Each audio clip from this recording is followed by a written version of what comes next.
안녕하세요. 외과 전문의 민호균입니다. 제가 오늘 말씀드릴 내용은 갑상선암의 진단, 주로 확진 방법에 관한 내용이고요. 그리고 암이 아닌 갑상선 결절의 비수술적 치료, 갑상선 고주파 절제술에 관한 내용을 말씀드리겠습니다. 지금 보시는 사진은 2019년 2월에 대한갑상선 내분비외과학교 윈터스쿨에서 제가 갑상선 양성 결절의 비수술적 치료에 관해서 강의를 했던 사진인데요. 오늘은 지난 학회에서 강의를 했던 내용을 바탕으로 갑상선암의 진단과 갑상선 양성 결절의 치료에 관해서 설명해 드리겠습니다. 갑상선에서 발견된 결절은 조직검사 후에 베데스다 시스템에 의해서 6단계로 분류됩니다. 환자분들이 생각하실 때는 갑상선 조직검사를 했으면 암이면 암이고 암이 아니면 아니다라고 설명을 해줄 거라고 생각하시는 게 당연한데, 사실 갑상선 조직검사를 해보면 그렇지 않습니다. 암일 가능성이 60%, 75%, 어떤 병원에 가면 95% 이렇게 설명하는 방법이 조금 차이가 있는데, 이 내용에 관해서는 추후에 또 자세하게 설명을 하겠습니다. 오늘은 이렇게 확실한 결정을 못하는 이유에 대해서 설명을 해드릴게요. 그것은 갑상선 암 검사의 기본이 세침 흡인 검사이기 때문입니다. 세침 흡인 검사란 가는 바늘, 세침, 세발낙지 할 때 그 가늘다는 뜻이에요. 이렇게 가는 바늘로 갑상선을 찌른 다음 갑상선 세포를 몇 개 꺼내서 암인지 아닌지를 보는 검사입니다. 근데 최종 확진을 내리기 위해서는 조직이 필요해요. 환자분들이 궁금해 하실 수 있죠. 세침 흡인 검사는 조직 검사가 아닌가요? 라고 당연히 물어보실 수 있습니다. 그런데 세침 흡인 검사는 조직을 뜯어내는 조직 검사가 아니라 세포 몇 개를 꺼내는 세포 검사예요. 세포 검사와 조직 검사는 조금 차이가 있습니다. 이게 일반인 분들이 이해하시기가 좀 까다로운 면이 있는데, 쉽게 설명하면 이렇게 찌개가 있는데 이 찌개가 맛이 있다, 없다, 간이 맞다, 안 맞다를 평가한다고 했을 때 제일 좋은 것은 찌개 한 그릇을 다 먹어보는 거죠. 찌개 한 그릇을 전부 다 먹는다 라는 것은 갑상선을 통째로 절제하는 절제 수술이라고 보시면 됩니다. 세침 흡인 검사는 찌개에 숟가락을 한번 담갔다가 빼는 정도라고 생각하시면 되겠습니다. 숟가락에 고춧가루가 묻어 있으니까 김치찌개일 가능성이 크다거나 아니면 맵다, 짜다 정도는 알 수 있겠지만, 찌개에 숟가락을 한번 담갔다 빼는 걸로 그 집 음식이 맛있다,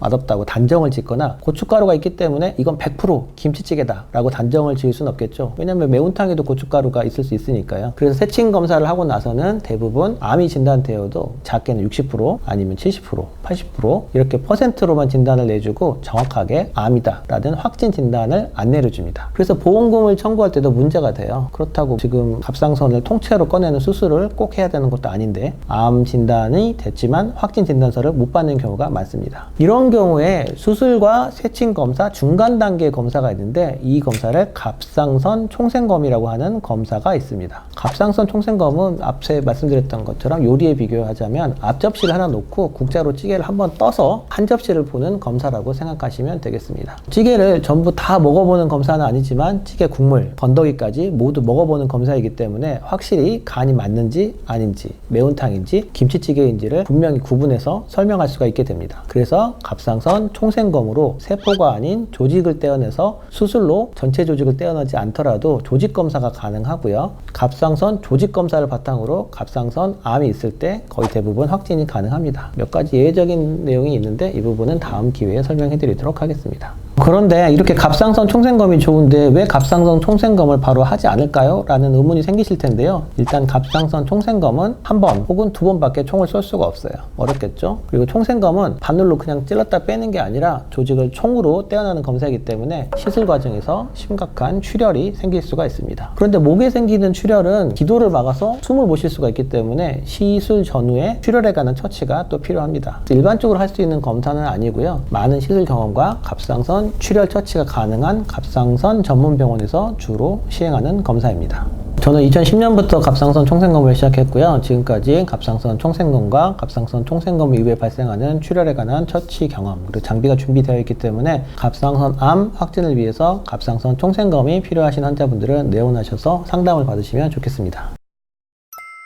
이렇게 갑상선 조직검사를 하고 나서 갑상선 암이 아닌 갑상선 양성 종양으로 진단을 받았는데 갑상선 결절이 매우 큰 경우가 있어요. 이렇게 갑상선에 큰 혹 혹은 갑상선 거대 결절이 있을 때 목에 있는 혹이 도드라진다거나 숨을 쉬기 힘들 정도로 갑상선이 커지는 경우가 있는데, 이럴 때는 어떻게 해야 될까요? 예전에는 이렇게 갑상선 결절이 아주 클 때 갑상선 수술을 통해서 결절을 제거했습니다. 목을 이렇게 절개하고 갑상선을 절제하는 갑상선 절제 수술을 시행했었는데요. 이런 갑상선 절제 수술은 갑상선 암 수술과 동일한 수술입니다. 그런데 갑상선 암도 아닌데 갑상선을 전부 떼어낸다거나 수술 후에 갑상선 암 환자처럼 목에 큰 흉터를 남기는 걸 좋아하는 사람은 아무도 없겠죠. 그래서 2000년 후반대부터 갑상선 고주파 절제 수술이라는 시술이 등장을 했는데요. 갑상선 고주파 절제 수술은 수술이 아니라 특수 바늘을 목안에 삽입하고 갑상선 내부에서 갑상선 종양을 괴사시키는 특수한 시술입니다.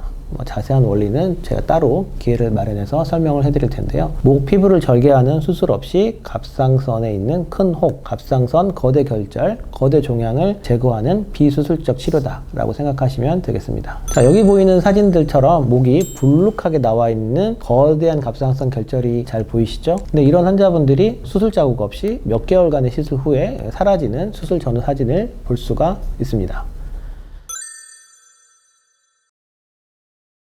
따라서 갑상선에 발생한 큰 혹이 암이 아닌 양성결절이라면 수술 대신 바늘에서 나오는 에너지를 이용해서 갑상선 내부에서 결절을 치료하는 갑상선 고주파 절제술을 시행하시면 좋겠습니다. 이런 갑상선 고주파 절제술을 잘 하려면 갑상선 내부에서 정확하게 바늘을 움직일 수가 있어야 됩니다. 또한 갑상선 암이 아니라는 것을 확실하게 진단해야 되기 때문에 갑상선 총생검을 동시에 진행해야 되고요. 그래서 갑상선 고주파 절제술을 잘 하기 위해서는 갑상선 총생검을 아주 잘 해야 됩니다. 저는 2010년부터 갑상선 절제술과 갑상선 로봇수술, 갑상선 세층검사, 갑상선 총생검, 갑상선 고주파 절제술을 시행해 왔고요. 지금까지 수천 건의 갑상선 조직검사 경험과 갑상선 총생검, 고주파 절제술 경험이 있기 때문에 갑상선에 거대 결절이나 갑상선에 큰 혹이 있는 분들이라면 무조건 수술을 선택하시기 전에 저희 병원에 오셔서 한번 고주파 절제술에 대해서 상의를 받아보시면 좋을 것 같습니다.